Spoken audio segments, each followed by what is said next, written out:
Right, so this is the third time I'm filming this exact same video because I can't read anything right, which is why I had to refilm this thing uh, about 4 billion times. Now, most people think of Operation Shogo and especially Samar as an abject failure on the part of the IJN, and they are mostly right. But it couldn't really have gone that much better in terms of like sheer luck and the way things played out. Like, for example, at Guadalcanal, we could have had better accuracy of the torpedoes and whatever. But here, it wasn't really a case of sheer luck determining things, as it was, and it was more of just the crews and mistakes being made that made it into the failure that it was. I mean, because really, the Northern Force was completely successful in luring away not only the carriers, but also the fast battleship fleet away from the vulnerable escorts and like support ships. And the Southern Force was successful in drawing away the torpedo boats, destroyers, and most of the more dangerous force toward the south. Wait, what did? Yeah, okay. And on top of that, the Yamato, the flagship of the Center Force after Atado was sunk by a submarine, was having a field day at Samar. It was fucking fantastic. And now I say this, and most of you are going to think that, no, you're fucking retarded. Yamato scored no hits at all, except for maybe one on Gambier Bay. But no, fuck you, actually. She scored a hit at around 31 to 32,000 meters on White Plains. Escort carrier, longest range hit of World War II. I made a video about that, but yeah, whatever. And she scored, if you want to say 6 hits, but really it was really like 1 or 2 hits on USS Johnson, and that's a destroyer. And of course, the hit on Gambier Bay later on at around 9 o'clock ish. So I'm not just gonna like say this without any evidence, of course, because most of you probably assume or think or know that Yamato had pretty shitty fire control. But fuck you, that's wrong actually. And now, like I said this before in, I think it was the Yamato vs. Iowa series, and also in this like specific video I made to talk about the hit on White Plains. But this is I have more evidence now, right? From not only the U.S. accident reports, but also the interrogation of Kurita and the Japanese engagement report for Yamato for Samar. The first date was at a bit past 7 o'clock in the morning, right? Because in Yamato's engagement report, she records at 7 o'clock, she sights enemy ships at around 32 kilometers. And around 5 minutes later at 07:05, she says, "Ware, teki kubo 3隻に対し砲撃始め," which means we began a bombardment against 3 enemy carriers. Right, so keep in mind here that my Japanese is like 2nd grader tier. And not only that, but the Japanese in the action report here isn't typed out like it would be in a US action report. It's written down, and they also use like archaic characters and stuff, which means that what I'm doing right now is like a 5th grader trying to decipher the runes on Stonehenge with nothing but like a 20,000-year-old stone tablet and a clay stylus. So, now, don't disregard what I'm saying though, because it is still correct. Of course, this is the exact same time that USS White Plains records getting hit by a 6-round major caliber salvo, one of which dived underneath the hull and blew up, taking out a bunch of electronics and disabling her steering and rudder, which is the same thing actually, for about 10 to 15 minutes. And around half an hour later at 7:30, she records, I believe it was, "Ware, teki junyokan gochin," which means we outright sank an enemy cruiser. And I'm going to talk about this in depth later on, but this was because because the entire Center Force misidentified the Taffy 3 as being comprised of heavy cruisers and fleet carriers, which was actually one of the major mistakes that were made. Then later on, she says, "Teki kubo 1隻, dai kasan," which means 1 enemy carrier is burning heavily. And then later on, she mentions the range of the enemy carriers to be 28 kilometers. And that was roughly the time that her hit against Gambier Bay took place. So that's a pretty good hit record for, the shittiest FCS in the entire fucking world, eh?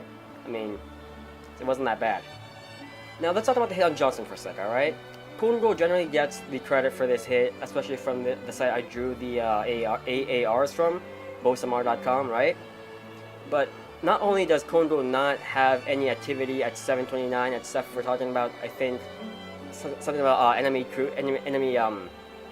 aircraft carriers, right? But the hit came from the hit was 3 major caliber shells that the Johnson crew believed to be 14-inch, followed like half a minute later by 6-inch shells. 3 of them, in fact. And let me ask you this: what ship in the center force could possibly have fired a 3-gun major caliber salvo followed by a 3-gun medium caliber salvo, considering the directions they were facing and such?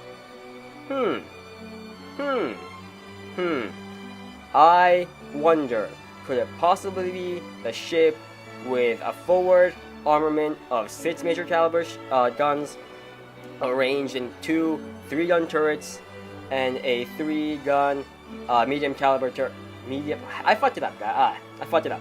Whatever.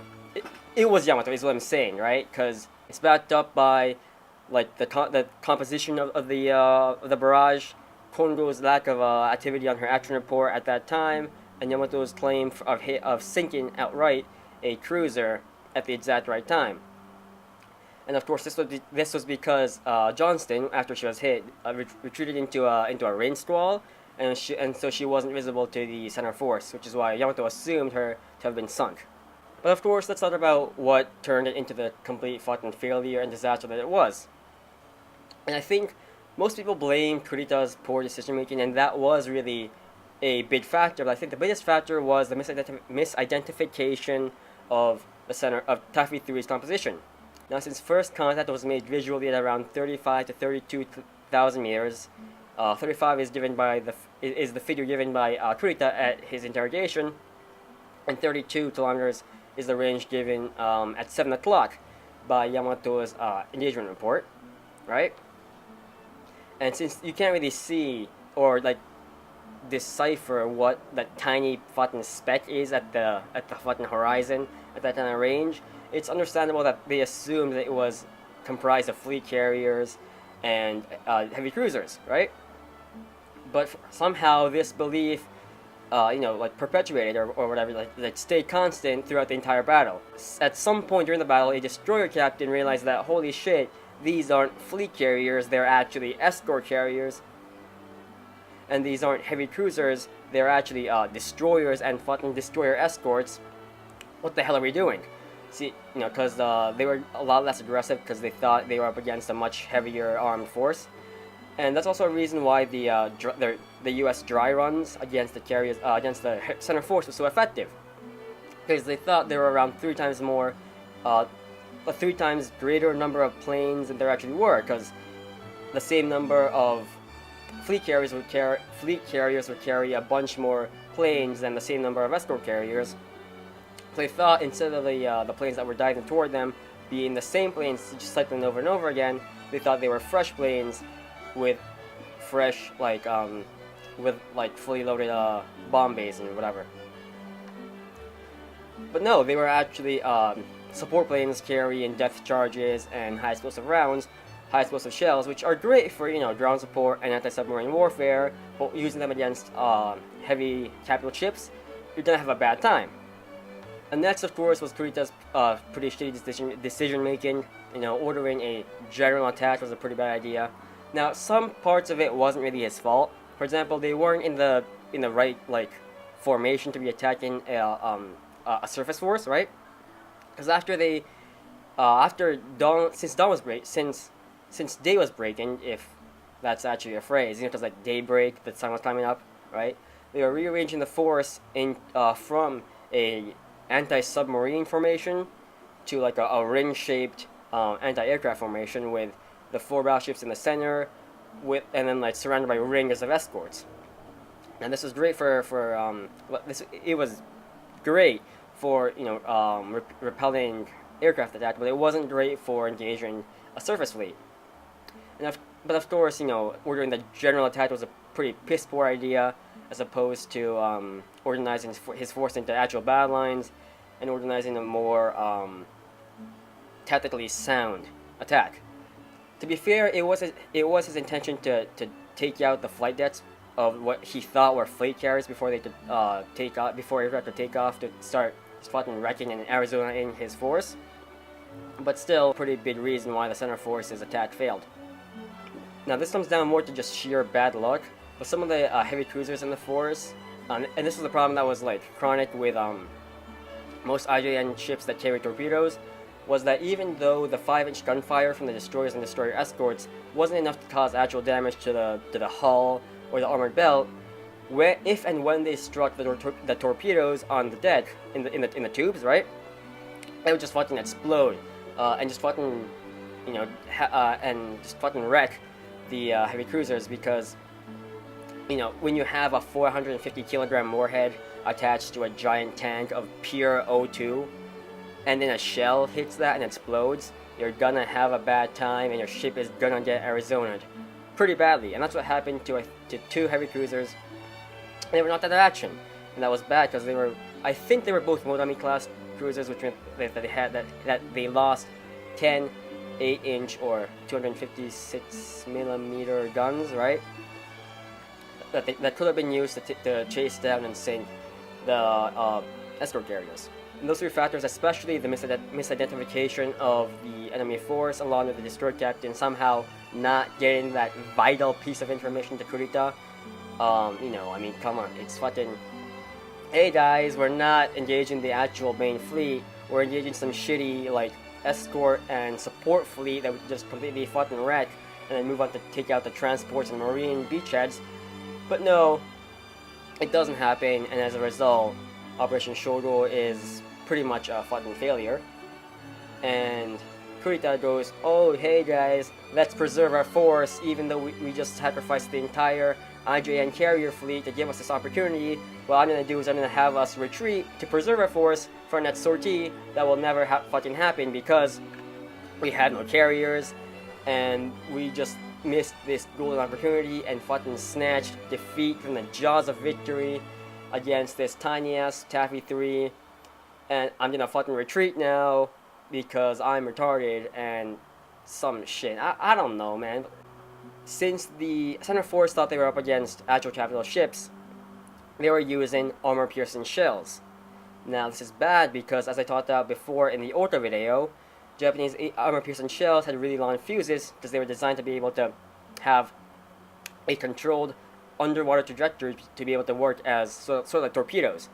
Now this was fine and dandy against actual capital ships, but when you use them against destroyers, what happens is that they punch through both sides of the ship and the hull, and they come out the other side, and then they blow up not inside the ship as they should, but rather on like the opposite side, and your shells have no fucking effect because then they're just putting a hole in the enemy ship, which is alright, but it's a lot worse than having the shell actually explode.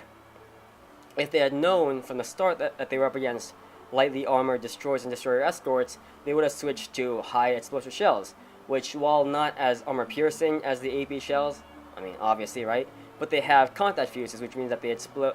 Well, they have instant contact fuses, right?